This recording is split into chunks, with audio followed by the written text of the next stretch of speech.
third time I'm trying to record this video. The first time my computer blue screen. The second time the free screen recording software decided to stop recording because I didn't have an account and I reached a 5-minute limit. So you don't get to see me draw these pictures. Sorry. I'll keep drawing as I record though. This video is going to be about my creative process, especially in regards of creating monsters. Where to start? I'm competing in a miniature contest. It's more of a raffle by Goobins. It's the Sculpt a Squig contest. A squig is a fantasy creature from the Warhammer series. It is a orb with eyes, nose, and a big mouth with wolf feet. Usually they're red, but there's endless varieties of them. For my entry, as you can see here, I wanted to do a catfish. It looked like this initially before I added the color and the detail. I wanted to do a catfish squig with a big mouth, whiskers, fin feet. And I thought about how I could process this in a fantasy setting like Dungeons & Dragons. I do old school D&D, so I was thinking about basic expert rule set monster design. And for this catfish, I wanted it to blend in with cold, damp, cobblestone environments. I'm an advocate for monster design that fits within a specific ecosystem. It doesn't feel like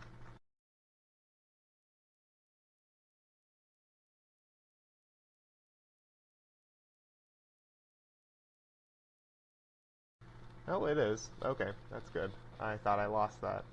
That'll look funny in replaying. Anyway, I wanted it to look like it fits into the dungeon. I don't like it when monsters appear to be copy-pasted like in a video game. I want it to feel like it fits in. I'm getting a phone call. I'm ignoring it. Where to start? Yeah. So this monster would flatten itself using cobblestones, like on its back. Maybe they'd be glued in place, like it pulls bricks out of the surrounding environment and sticks it to its back to blend in. Or maybe it's like an octopus that uses its skin as camouflage. It changes the shape and colors, like to mimic being the floor. It lies really flat until somebody comes close, and then it sucks them up like one of those ocean fish that sit on the bottom at the sediment and look like mud or silt or whatever. And when the fish gets close, it opens its mouth and sucks them in really fast. It looks like nothing happened, to our eyes at least. So my initial design was this light blue color, dark blue lips, cobblestone on the head, on the back. As I continued to think about this idea, I eventually decided I think I could do better.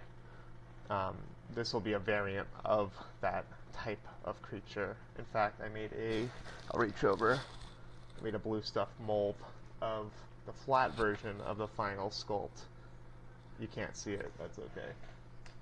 I already sculpted the creature. I'll go into more detail talking about it in a second. But the second iteration of this catfish sculpt, I wanted to make it fill the same kind of niche but be more visually interesting.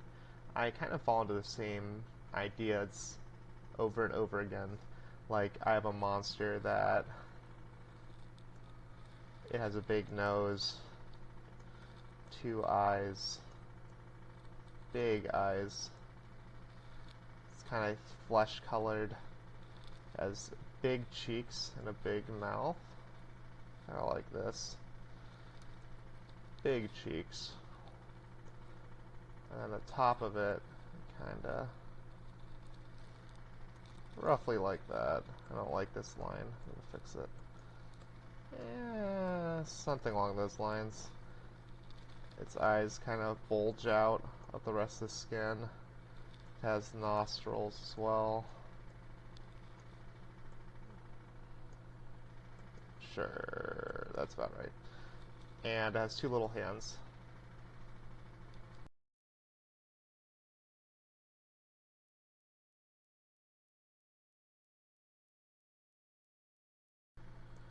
Hello. This video will be shorter than I anticipated, as this software continually decides to stop recording at 5 minutes, even though I have listened to its demands and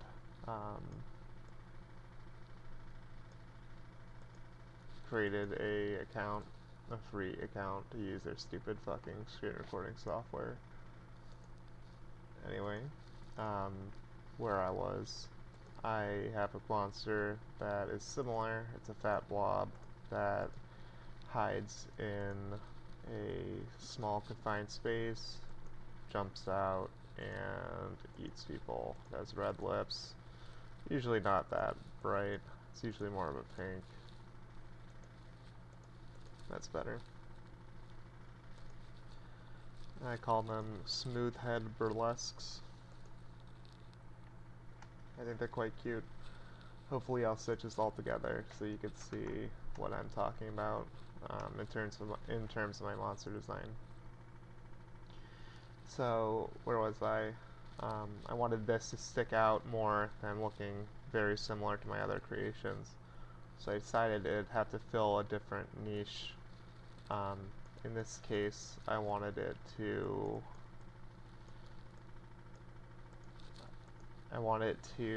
have a unique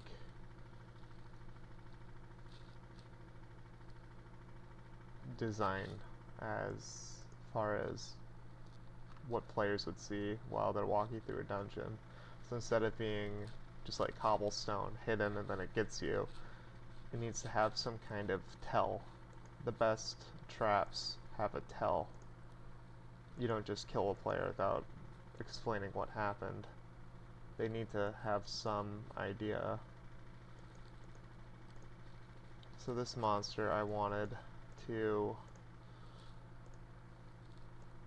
look like a puddle of blood,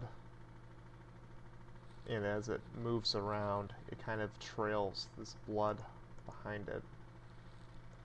Maybe it oozes some kind of blood on top, especially, so it looks very gory, but in reality it's not blood, it's just some kind of slime.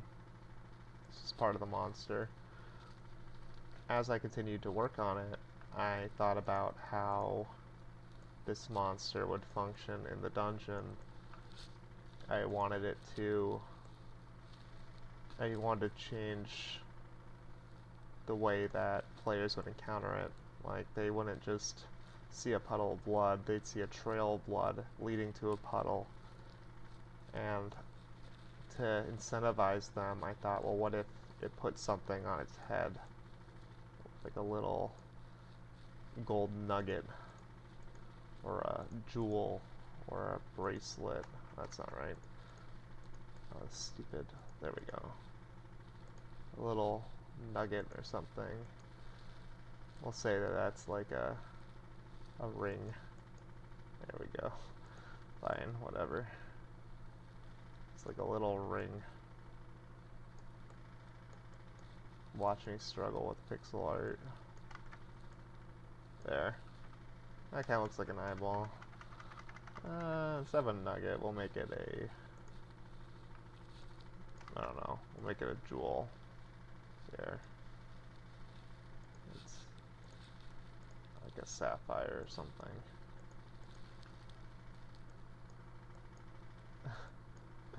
Yeah, that's fine. So it has something on top of it that makes players want to get close to it. So I sculpt it in its deflated form, and I sculpt a more oval one to make it look more squig-like, because my creature became, from the front view, as I sculpted it, I made it deflated. Something like this. Yeah. I gave it little fins like that. It's not red yet, but in my mind, this is vaguely what it resembled, the deflated version. And then I sculpted the two of them, and I accidentally dropped one of them and the fins exploded off of it, and I was very upset. So I resculpted the fins, and they were a little bigger than before, and they were kind of ear-like. They had like a kind of like a little,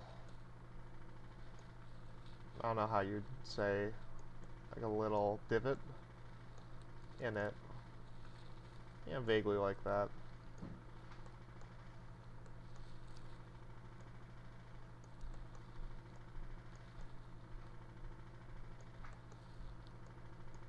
Yeah, kind of like that. So this divot, I started to think, how would that function as part of the creature? Because most things, you know, the piece has a function. Our ears here, unless it's a, what's the word I'm looking for? It's a part that lost its function, like it doesn't have any use anymore.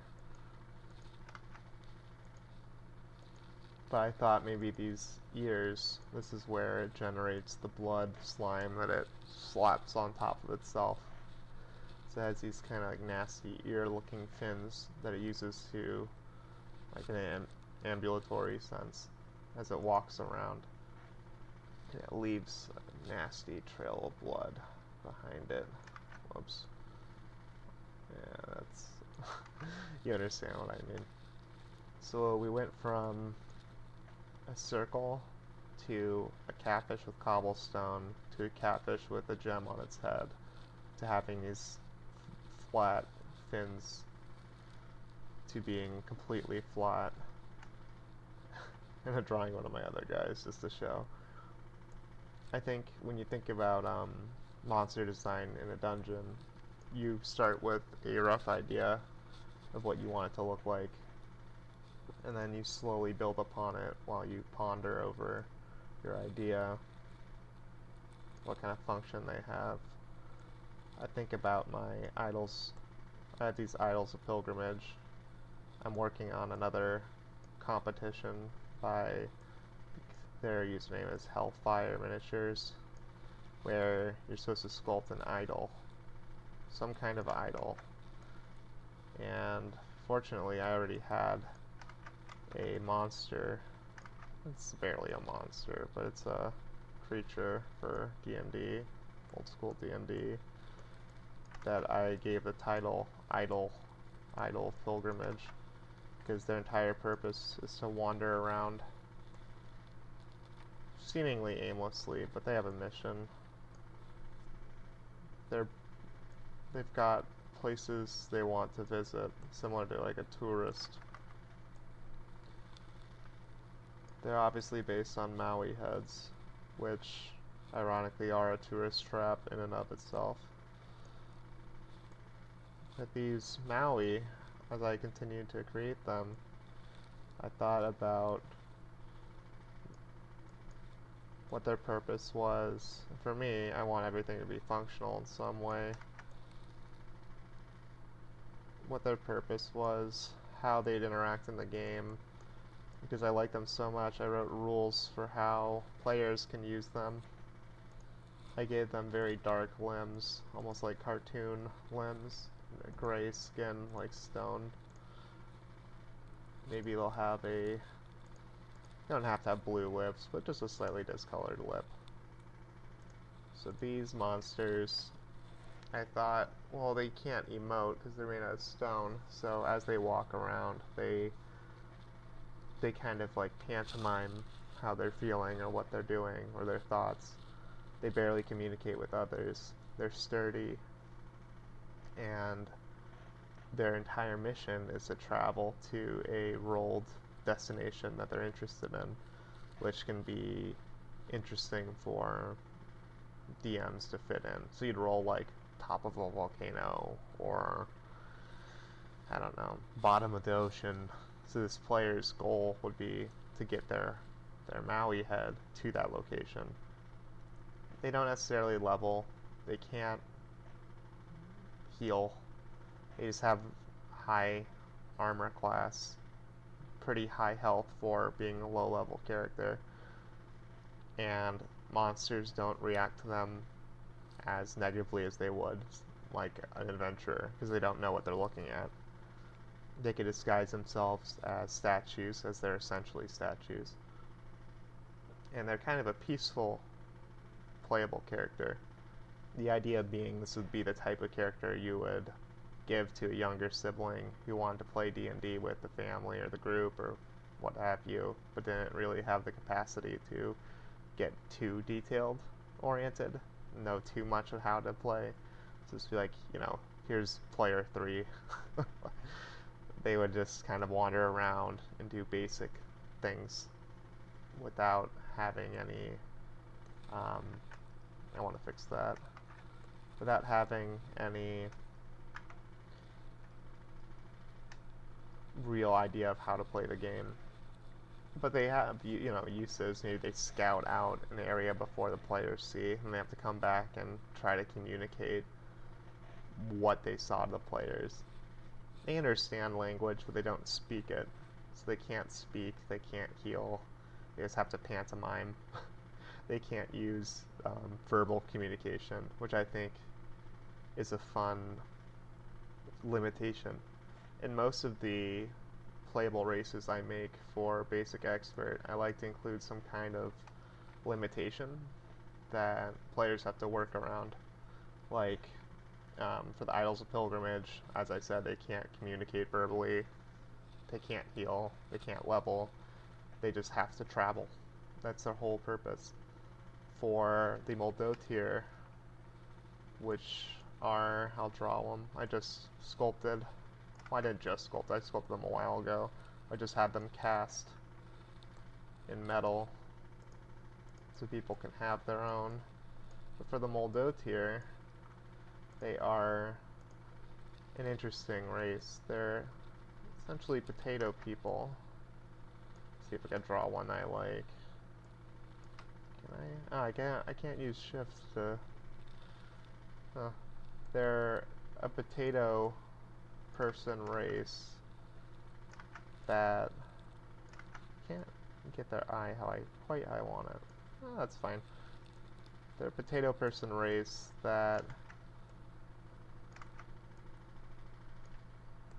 only can max level to about, I think it's like 3 or 4, very low max level, but they're self-replicating, and the person using them as their race has multiple playable characters at the same time that are all clones of each other that share information in a kind of like a underground group nest. I'll call it a nest. It's not really a nest. It's more of a cluster of siblings sitting underground.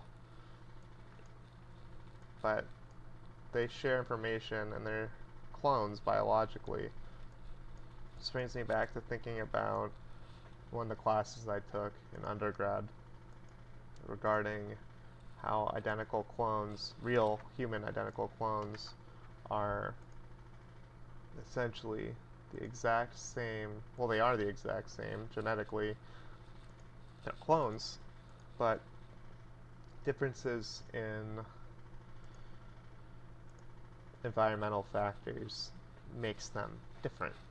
I knew 2 identical twins in my high school. The only difference you could really notice, like their big tell, was one had a chipped tooth and the other didn't. Very nice people. I never got to talk to them much, unfortunately, but they're very creative. So this race would be identical clones that only can level to like level 3, maybe. They have very low health. They can't use many weapons. I think I specified they can only use slings and daggers, like very small weapons. But they're disposable, because you could have multiple of them at the same time, and I forgot to mention, as you level them up, one of their positive traits is that you can, between sessions, plant yourself and generate new clones, like losing levels to generate new clones. So like if you are level 2 and you remove one hit die, like one level, to go back down level 1, you can make another level 1 clone. So level 3 1 can make 2 level 1 ones, if that makes any sense. And you could kind of have an army of the same character, albeit weak, but disposable. And when I cast them, I made sure that the top, this plant part, was empty, so the person who purchased it would be able to find plastic plants they liked themselves and customize their miniature. So I think it's important to give the person creative input into their character or their model. That makes them happy. They deserve to have that creative control. I think it's important. Oops. So the Moldotir, in my creative design with them, it was a very slow piecemeal design. It took a while to... I don't like that. How can I fix that? That's better. It was a piecemeal, slow process of figuring out what level they would be, how they level, what the benefits of them would be. I don't like these lips. They're kind of hard to see. I like that. That's cute. But yeah, the idea is you'd have multiple characters that are identical clones to each other. It's cute. I like that. One of the other races I created, they're called, I think I call them eggheads. They're simple, very squig-like now I think about it. They're eggs.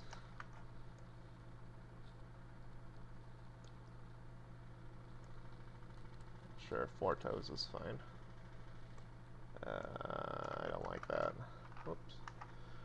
They're eggs with faces. Whatever, 3 toes. Get my egghead out of the way. So they're eggs with faces. Kind of forgetting how I drew them. It's been a second. Yeah, they got these kind of laughing eyes. Yeah, vaguely like that. Eyes are at the top.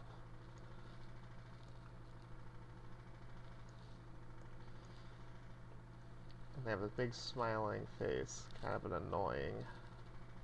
Yeah, that's perfect. I gave them teeth at the top. I think it's dark at the bottom. It's fine. Yeah, it's starting to look like it. And the idea for this, whoops, the idea for this race, I gotta give it some color. Color eggs, kind of like an eggshell, like almost yellow. Yeah, that's fine. Not my best drawing. That's okay. Actually, I think I could fix this. Let's see.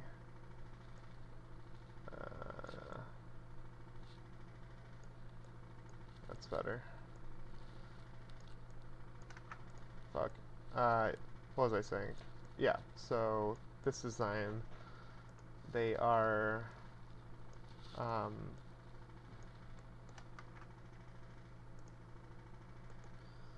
sorry, I'm cognitively busy trying to fix my illustration.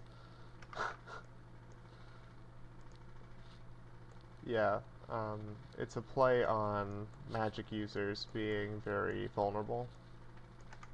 As in the old school days, they only get a d4 hit die. Magic users. So I wanted this race to be an accelerated magic user, but extremely more fragile, where they use like telekinesis, almost like a psionic ability, to pick up items. Let's pretend it's a sword. Yeah, that looks good. Sure. So they use telekinesis power to pick up items. They get magic user spells and abilities, and they are um, much more durable. They have a D3 hit die rather than a D4, and um, I forget what the other weak point they had.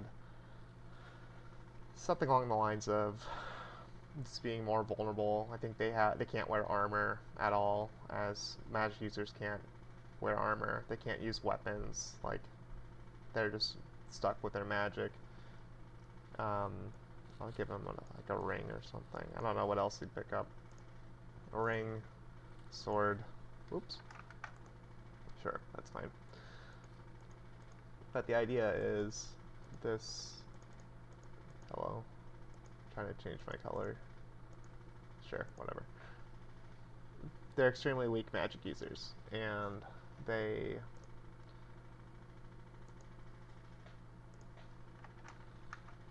suffer the downsides of magic users, but multiple. And when they die, because they're going to die, they're very basic monsters or playable races. I like to blur the line between playable race and monster because I think it's fun. But these eggheads, when they die, they crack open and you roll on a table to see what happens. Maybe like a cloud of sleep gas comes out, or a giant insect, like a giant fly monster, whatever. Something comes out of it when it dies, and you have to randomly roll when you die to see what happens. So you can't really plan for it, and your party kind of has to deal with your stupidity. It's just another fun element of randomness, something the DM can't prepare for either. I guess I could just go through the different playable races I wrote. That'd be fun. Let me move these in a little pile, something a little more aesthetically pleasing, and move my head out of the way again. That's fine. Oh, shoot. Cutting it close. Oh, I took off his toe. Okay, well, I could just freeform. MS Paint, the gift that keeps on giving. There we go.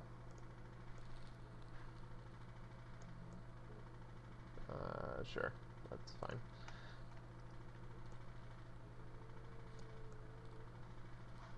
Cool. Okay.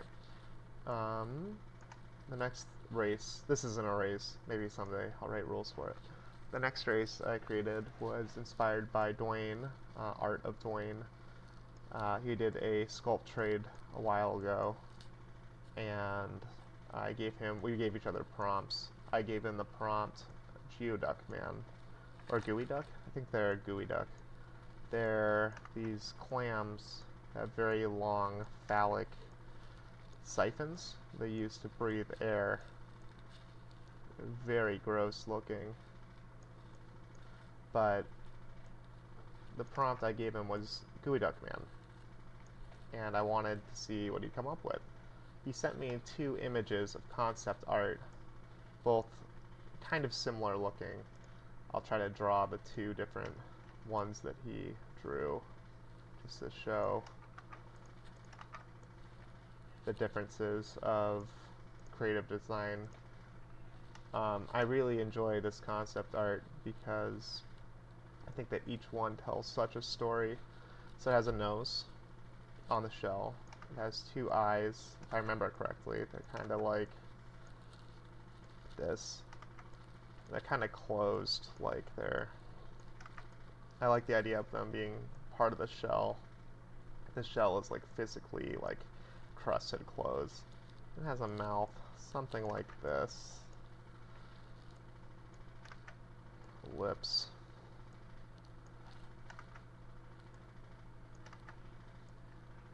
There we go. Vaguely like that. Yeah, it works. Yeah, that's pretty much that's the extent of that concept doodle. Something like this. This is my take on it, but it was very similar. I think it had more wrinkles. The shell color was kind of a light gray. That's not right. It was darker than that. Sure, we'll try this one. Whoops. Too dark. I'll go more into like a kind of peachish color. I'm not great in color theory or color design. My girlfriend says I'm colorblind. I don't think I am. What do I know? I don't know. I'm just gonna choose a desaturated, slightly. It's more of a beige, isn't it? That's like skin, or my skin. I'm tanner, as you can see. I'm very white. Sure, I'll be kind of like a sandy, more of a bluish. I really like these saturated tones. Sure, that's fine. I'll just use this. That's green. Okay, I'm losing my mind. That's fine, whatever. We'll resort to that. I gave it a pink siphon because I'm gross. It has a siphon hole it uses to eject silt and foam and other clam things. So this was the rough design of Dwayne's Clam Man, the initial one that he sent. The other image next to it is very similar. It had the same shell, essentially, same siphon, but this one differed as the siphon, got my black, the siphon continued into being the head of the clam. I think it had like a puckering mouth almost. Something like this. Yeah, sure. And that kind of... It might have had a nose too. Can't recall. But its eyes were something like... see if I could just... yeah, that's too cute. I don't know if Dwayne would like that. It's fine. There's something like this. Again, this is too cute.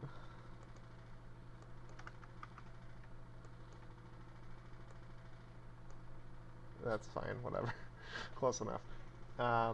It had like two long arms that came out of it too. I think. I'm gonna have to look again at the picture.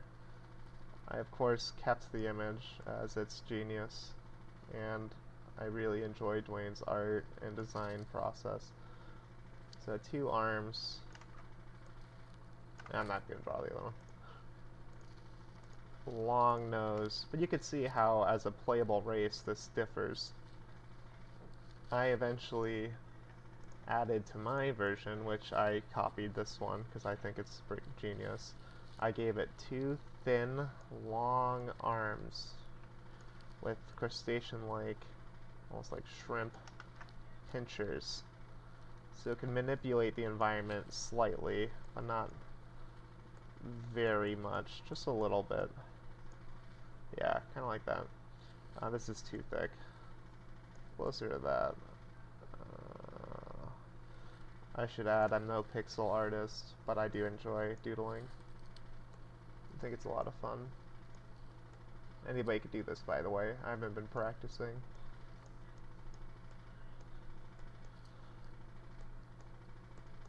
Sure, I'll leave that little pixel as like a joint. They have these very thin little arms. I'm going to color it darker.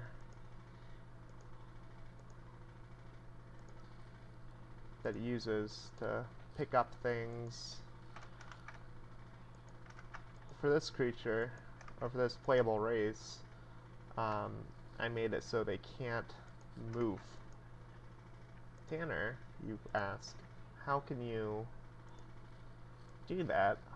How does a player play as something that can't move?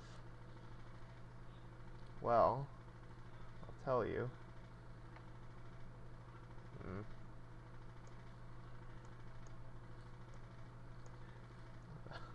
Almost there.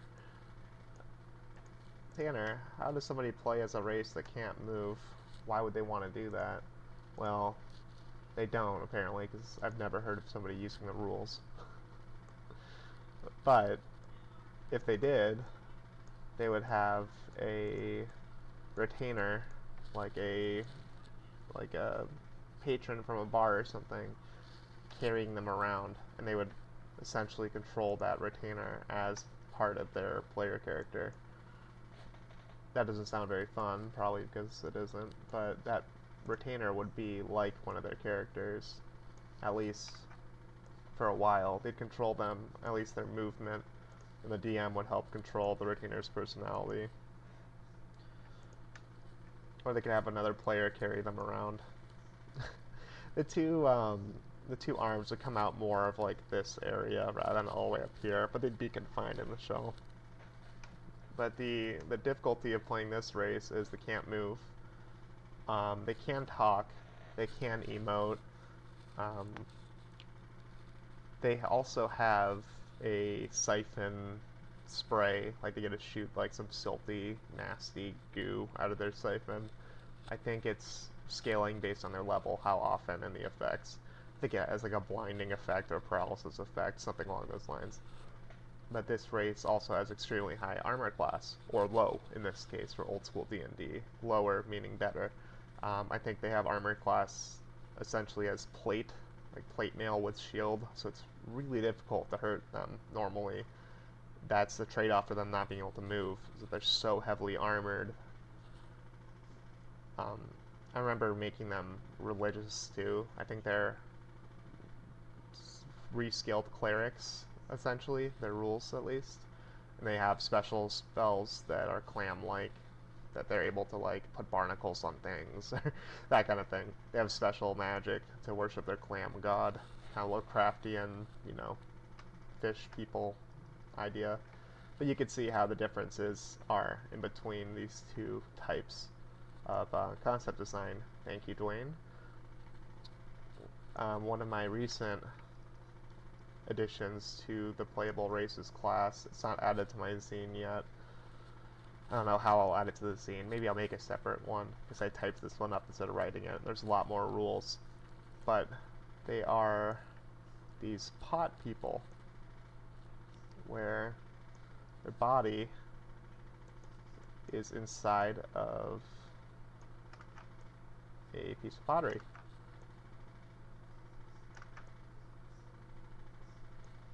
That's fine. I thought about this for a while. I really like the concept because I really like pottery.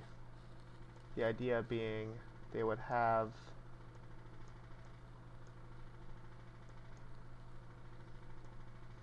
these faces on the pottery that wouldn't be their actual faces. It's just like an inscription on the pottery itself.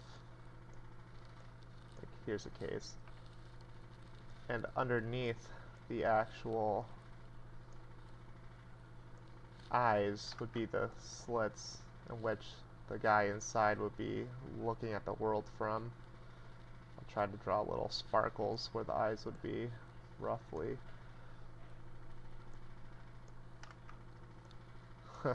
Kind of like that. Sure, I like that.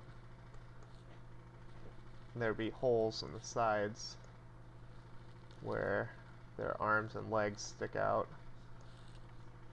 So my initial design was pot people, just pots, but playable pot people. I'm avoiding the pothead joke because I'm lowbrow, but I'm not that lowbrow. The pot people, I think I ended up calling them vassals, like vassals, a play on that word. I like to do play on words. I think it's fun. Tacky, yes. Fun, yes. These are just the holes the legs would come out of. I'm making these as metal casts as well because it's more of an experiment. I wanted the owner to have creative decision regarding there's 4 pots and 4 rails of arms and legs, and the owner would choose how far to clip the limbs, and I'd cast them all, or I'd sculpt them all straight. So you'd bend them yourself and give your model a wide variety of shapes and sizes. Anyway, the idea was pot person, thing living inside of a pot. So I thought, how could I expand on that? Well, I wanted to make them have some kind of interesting limb ideas. Ooh, I don't like that. I didn't want it just to be normal feet, partially because I'm not that good of a sculptor, and partially because it's a monster, or some kind of demi-human. It was human or human-like, analog to a human a long time ago. Now it's not. So for the feet, I decided to make them big toenails, because it's gross and off-putting initially to the average player. Or, you know, I want to like skirt the rail between unsettling and like cartoony or sweet or cute, depending on the person. It can be more difficult than it sounds. So their limbs are kind of like wrinkly. I don't know if I like that. I'll say them like this. They are wrinkly in the rules I wrote for them. They've got kind of long arms with kind of deformed fingers. I don't know how to make these fingers. Let's do a couple. It's like too thin.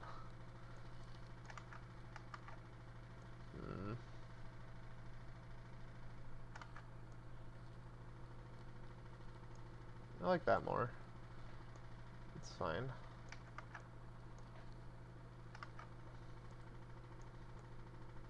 Sure. It doesn't really make sense from my art, but it's supposed to be coming out of this hole. Here. That's better. That makes it look a little more like it's coming out of the hole. Sure, whatever. The actual hands have kind of deformed fingers, but they're still human-like, but they're kind of coming out from strange spots, like too high up on the arm. The size and shapes of the fingers are all messed up, partially because I'm a bad sculptor. Well, not bad, but partially because I'm not good at sculpting human features realistically. Partially because I like that. And I'll leave the other one blank because they can retract all their limbs as they want, and it makes them a little more interesting as they're turtle-like. The limitation on this one, as you can see, I like giving them all limitations. I think it's fun to be found with limitations. I already use this color. I like that color a lot. I don't know. Let's use a bright color. It's a bright blue. No. Purple? I don't like purple. Orange. That works. Limitations are important. You don't want to make... If you make your creation just overtly strong with no downsides, nobody's gonna care for them because you just are making your thing the best. It's like a... What's the word I'm looking for? Juvenile? It's juvenile to make your thing overtly strong for no real reason, just to be strong. I'm going to make their skin pinkish. I also like that color, but their skin tones are just kind of like albino flesh tones, you know. Nothing too extreme, just kind of... That's fine. So the idea for these guys is... I don't really like that pixel art I did, but you get the gist. The idea for these guys is that they are musicians. They like playing music, and as they level, they learn new songs. They all have different, slightly magical effects. They use these flute-like musical instruments also as blow darts to paralyze enemies from a distance. This may sound overpowered initially, but the main downside to playing this character type is that their pots themselves have a separate armor class and a separate health bar, and their pots can only be healed or regain um, hit points when being brought to a giant potter, or like a giant kiln, to get re-fired, essentially. These pots are extremely important in their culture, as it carries details on their social class, their race, gender, their just defining characteristics in their culture. Made their caste, like there's a caste system, and it's a huge taboo to break your pot. So if their pots get broken, it's earth shattering to them and life changing negatively. So they're very careful not to get into melee combat or to get hurt or damaged or break their pot. This was inspired by a pot that I purchased. I really love. I don't know if you'll be able to see that.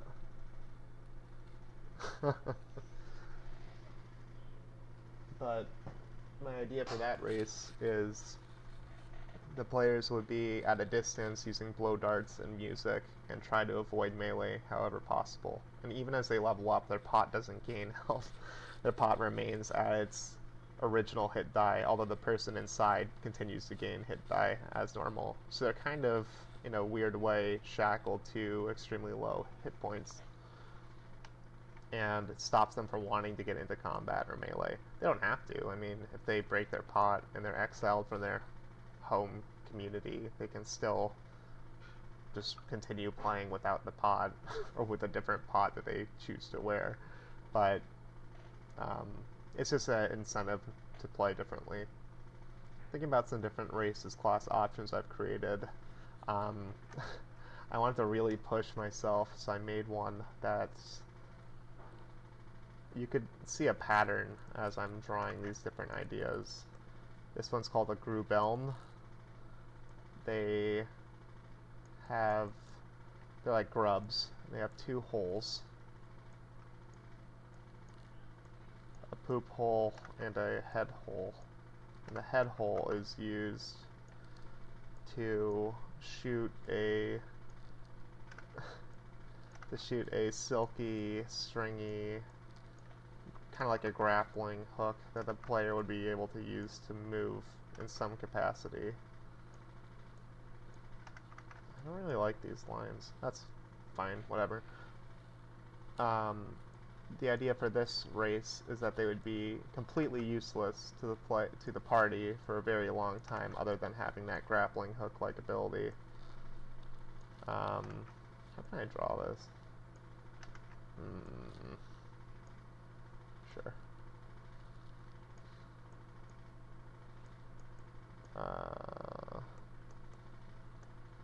They need to look worried. Yeah, that's fine.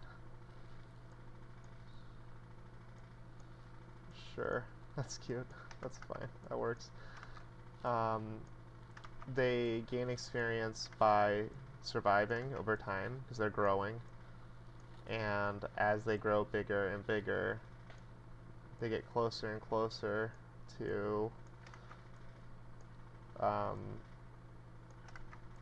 going into a metamorphosis or some form of chrysalis, where they're still vulnerable and worthless for quite a while as they continue to grow and try to get into their adult form. The idea of similarly mirroring how magic users are extremely weak initially, but they grow into one of the strongest members of the party over time. These individuals would be useless for most of their lives, kind of like how cicadas live underground for like 20 years before coming out to certain. These ones would be motionless and immobile for most of their lives up until they turn into a chrysalis, in which they're even more vulnerable and the party has to kind of care for them while they grow into their final adult form, which is you have to roll on once you get to that point. If your character makes it that long,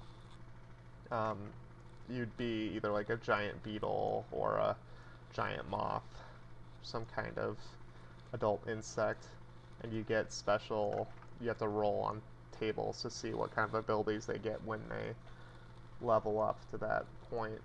But it would make the investment worth it, as they're overly scaled, like overly powered scaled at that level.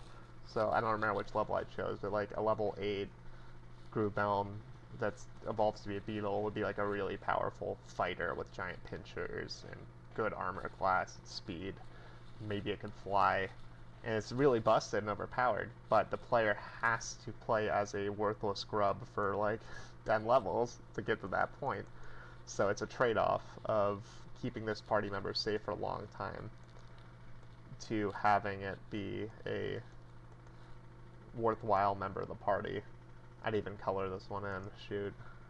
I don't know. It's just kind of like a mushy color. Sure, this purple will work. That's fine. That was easier than I thought. Anyway, the Grubelm, just a nasty little grub guy. Who am I missing? I can look at my list. I have a lot of them in paper by my desk, so I draw them all by hand. Moldotier, Isle Pilgrimage, Egghead. Oh, the Squom. How could I forget the Squom? I think that's it. Yeah, that's about it. Okay, I'll do the last one. The Squom isn't fully my design. Obviously, if you're part of the hobby, you know more about this. But Squoms, or squid gnomes, came from the mind of Brian Rue and Nick Borelli at Slug Wizards and Mold. Brian hosted a competition years ago called Slug Wizard Spring, where competitors need to create a Slug Wizard. Later, Nick Borelli, Mold, decided to make a joke and create squid gnomes based on Slug Wizards, and said, like, next year is the squid gnomes. And Brian liked this joke so much he ran with it and created the squid gnomes to be the next year's contest. I also really liked this idea, and I actually helped judge that year. So I helped Brian think up fluff for squid gnomes. I wrote rules for them for my setting. I use that term loosely, as I don't host often for D&D, but my fantasy world has squomes and all my creatures in it. So squomes, as a playable race, are slippery, as you'd imagine. I remember as I talked to Brian about squid gnomes and what they are, what makes them stand out. I make mine kind of look like a mushroom for now. The initial idea I had was that they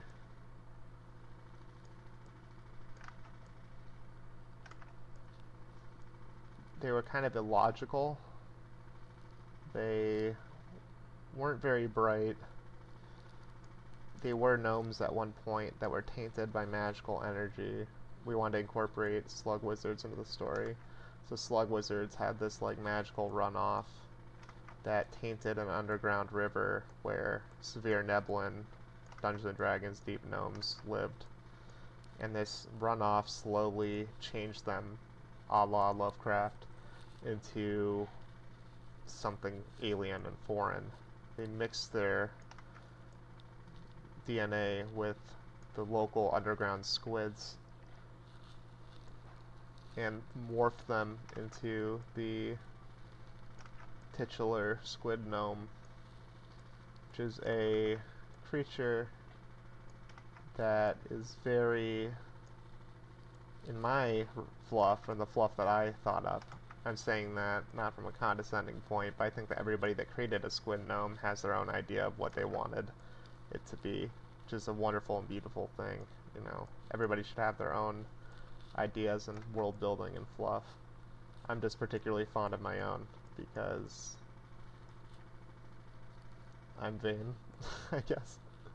Maybe that's what it is. I'm just vain. Anyway, um, in my fluff, they're very illogical and strange. They don't operate by standard conventions. They're confusing. In my creative process, as does many people, I knock off other properties that I enjoy.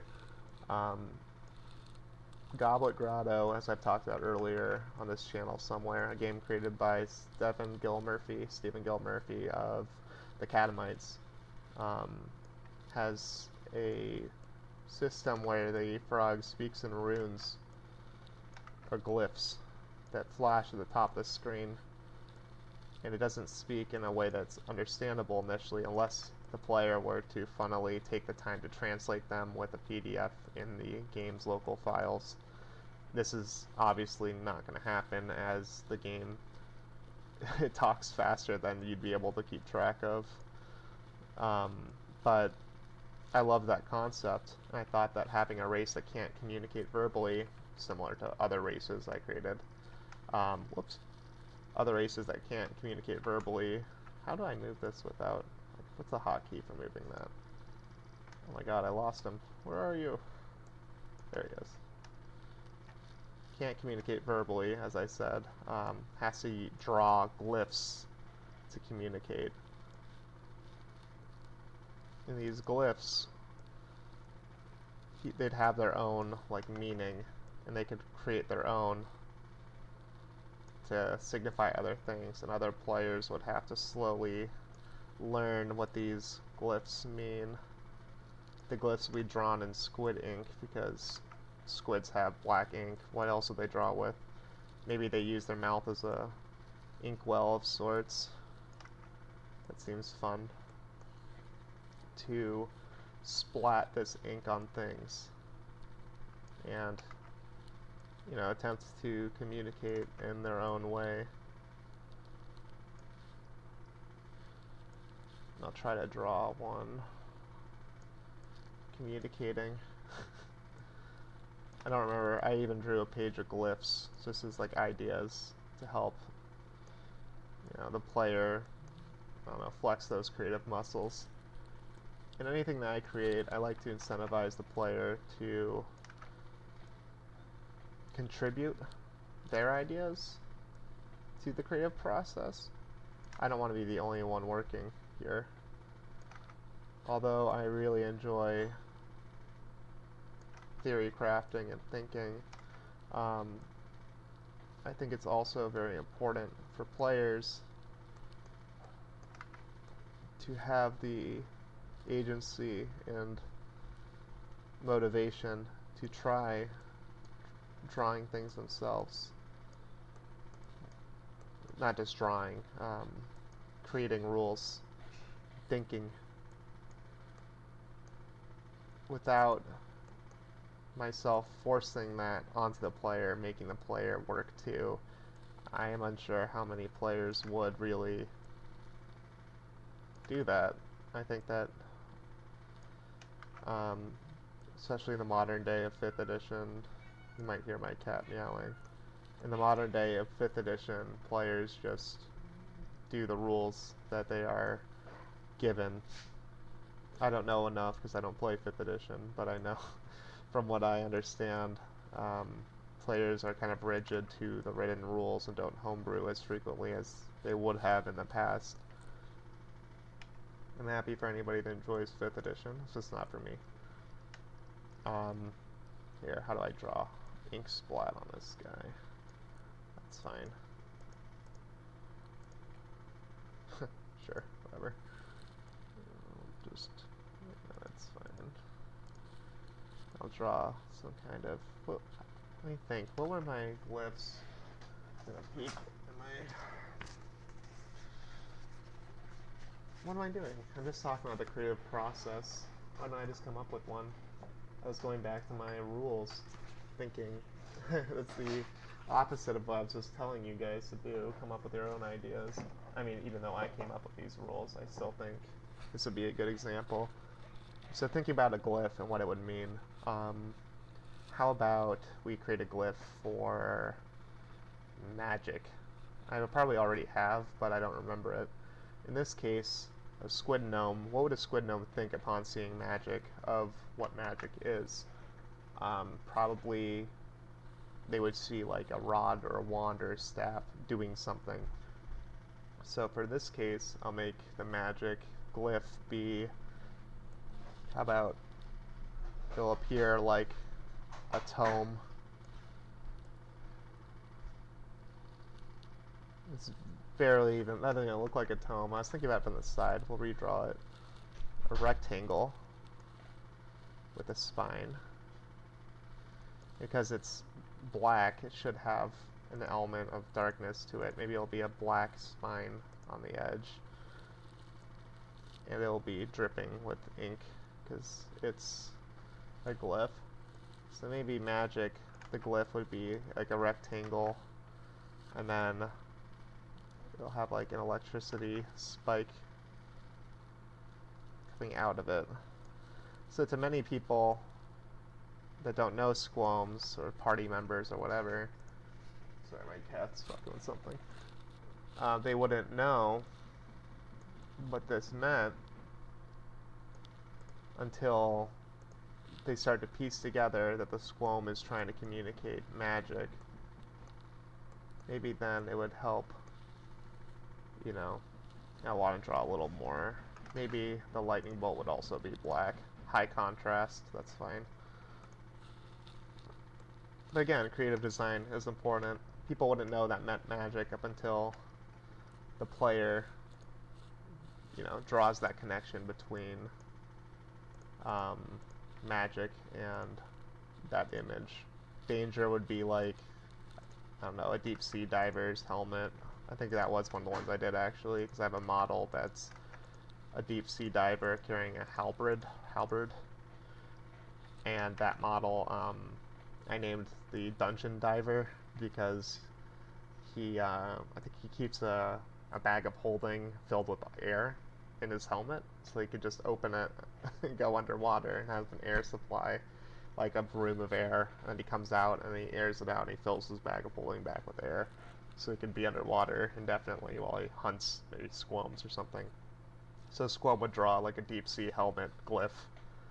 I could quickly do one. So I'll say magic, and this glyph will be danger.